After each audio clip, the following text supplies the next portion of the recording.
My name's Michele Mueller, and I'll explain what I'm doing now. But Bill, you were on the right pathway there, explaining.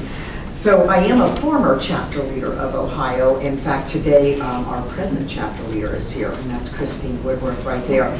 And so I was the former local group lead here in Cincinnati, and recently then, and I'll still remain an active member of the group.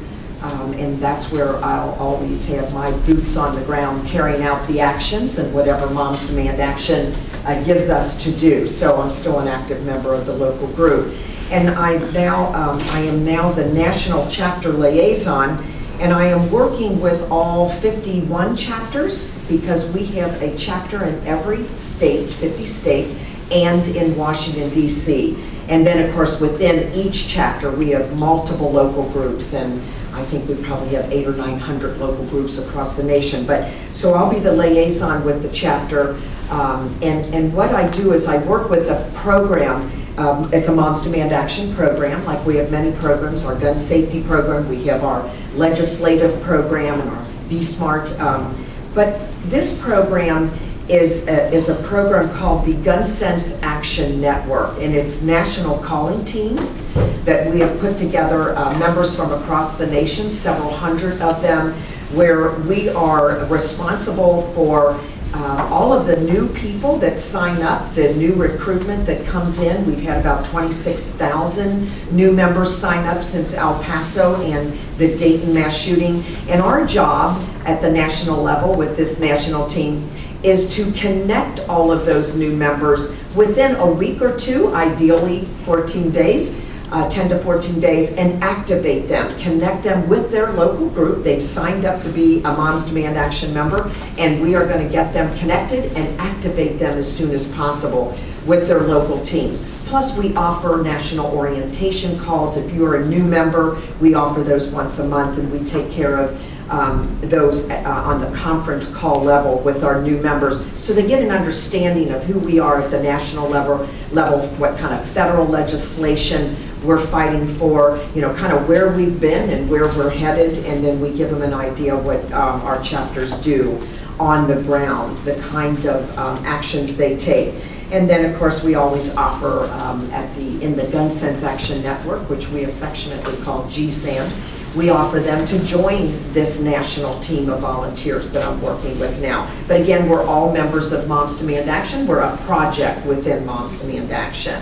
So that's my life now, and I actually have been with Moms Demand Action shortly after Sandy Hook, and of course that tragic mass shooting took place in December of 2012, and Ohio was initiated as a chapter in February 2013, and so I've been in leadership since then, and of course exponentially we have grown across the nation. We always tease, and Christy's been a long time member also, when we can remember a few of us showing up for events and trying to recruit and build this organization, group by group, chapter by chapter, and we're fortunate now to be the largest gun violence prevention group in the nation. We are umbrellaed under Everytown for Gun Safety, and we have 6.2 million supporters. And that is with Mayors Against Illegal Guns. That includes Moms Demand Action, our donors, and our Survivor Engagement Network. So that's a little bit about who we are and how we have grown, and we're grateful for everyone's support. We talk about gun violence prevention, the world of activism, as we describe it. We were asked just a minute ago, but are we winning?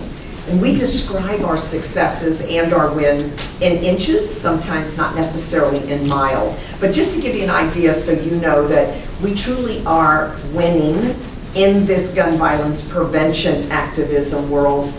If you just look at our 2018 statistics for Moms Demand Action, and we'll soon in January have the statistics for 2019, we can measure some of our wins legislatively, because that's a big part of what we do, is we lobby our lawmakers to advance good, strong gun safety legislation.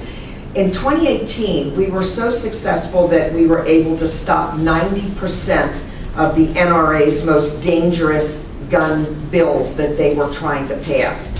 And that's a pretty good record for because those bills, dangerous bills, come at us like rapid fire, and we're on the defense all the time, it seems like, in Ohio. But to let you know, too, a major win took place in the 2018 election, because we now have a gun sense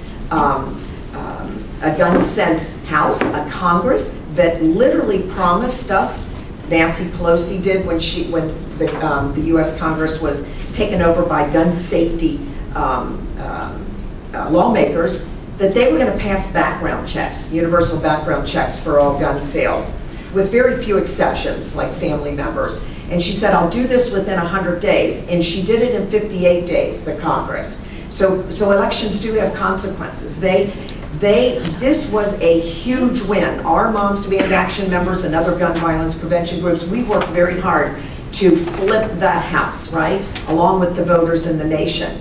And lo and behold, we got H.R. 8 passed within 58 days. So now our fight comes on the Senate side. And so what we do, again, at the national level and at the local level, our teams, we're now trying to push targeted states with targeted senators that we feel we can work with to get this bill to the floor on the Senate side and get this universal background check passed. So we're in process of doing that. We've been doing that since January. So HRA is passed in the House. Now we need it to get to the floor and convince Mitch McConnell to do just that and get it to the floor. So to get the advances that we have, what we fight every day is the NRA's agenda, which is guns everywhere for everyone, with no questions asked. And that's our fight as a gun violence prevention group. But we also can't do this just by lobbying our lawmakers, and that's a big part of it. But we also do it by voting in gun sense candidates, which is right there in the back of the room. That's one of them, and she'll speak to you in a minute, because we advocate for policy change. They make policy change, right? So we want to fill those seats. So we're going to become very active in 2020 election and work for those candidates in order to get those seats so we can get the gun safety laws that we want. But we also partner with corporate America, with businesses, because American businesses, they are private entities that can create their own safe gun policy. And what happened, to show you what we called a major shift, we partner with these corporate America because, number one, they can create their own policy, but gun violence affects them majorly. We have gun violence that happens in the workplace every day. It impacts employees, so it makes sense. Even our customers, they speak up, and they want businesses to take a stand with gun safety. When you look at just mass shootings, 4 times as many mass shootings have occurred in businesses, in corporate America, in business offices, than in our schools. And that's not to minimize any mass shooting. So it really, we partner with them. You know, how can businesses help us and become a partner and work together legislatively? They can have major influence on lawmakers to create these good pieces of legislation. So we want to harness that influence that businesses can do. So they can help drive to enact common sense reform. And we want to activate corporate actors as our influential partners. And what happened just a few weeks ago was, and we have been working since 2014, partnering with businesses like Starbucks and Panera and Target and Chipotle, and we have a whole list of gun sense businesses that have implemented their own gun safety reform. We took on the largest grocer in the United States at that time. I believe right now it's Walmart, but we took on Kroger. And we asked them, we had a petition asking them to prohibit the open carry of guns, because the open carry of guns is completely unregulated. There is no age limit. You don't have to get a background check, a permit, or training in most of the 42 states that allow open carry. I think it's like 38 of them, or 32 of them have very loose or no safeguards. and we asked them to prohibit. Now, it took us a long time, it took them a long time, and lo and behold, and you remember the news a few weeks ago, when Walmart stood up and said we will not sell assault weapons and ammunition in our stores, and then all of a sudden that same day, within hours, Kroger stood up. So it was 1,796 days after we first asked them to please prohibit the open carry of gun. It was what the customers wanted. It's what we thought made sense, because again, the open carry of guns, that's an unregulated gun. How do we know who that person is behind the gun, right? That they implemented their safe gun policy, and that was they prohibited the open carry of gun, along with CVS that day and Walgreens. It was a major shift about 5 weeks ago when corporate America, again, who we partner with and we encourage to do exactly what they did. So together, it takes those collective forces and collective voices to influence our lawmakers. And when you look at just some of the statistics, you know, when you look at the customers of these businesses, you're looking at about 70% of them believe that it's appropriate for them to take this kind of action, number one. And you know, when you look at even the millennials, the young, our young adults that are going to vote in these elections, you know, they're making gun safety and gun violence prevention their number one voting issue. And gun violence prevention has moved up the list on what do you vote for, what's most important, from like 15 to at least the first top 3. So we've come a long way. There's been a major shift. So this is a major win. When you see corporate America stand up and do what we have been asking, but all of you probably agree, 90% of Americans agree with background checks. So the force is there. There's a major shift, and we truly felt the earth move under our feet a few weeks ago.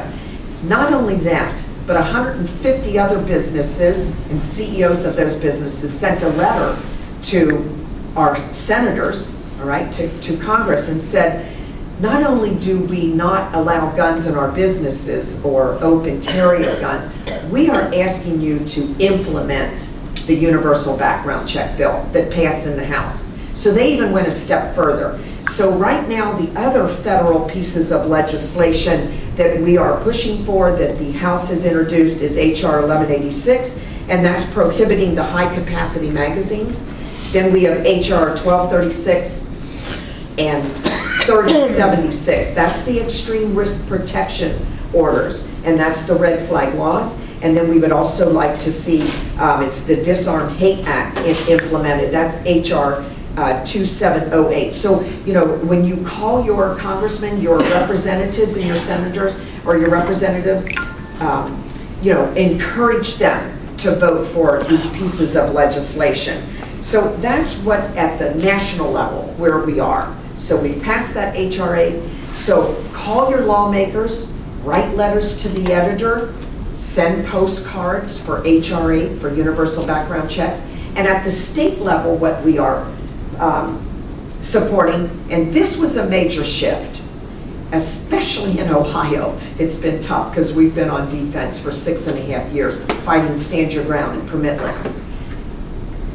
Permitless, which is HB 178, was introduced, and we now can not safely say, but it is tucked away. We do not see that permitless carry bill moving.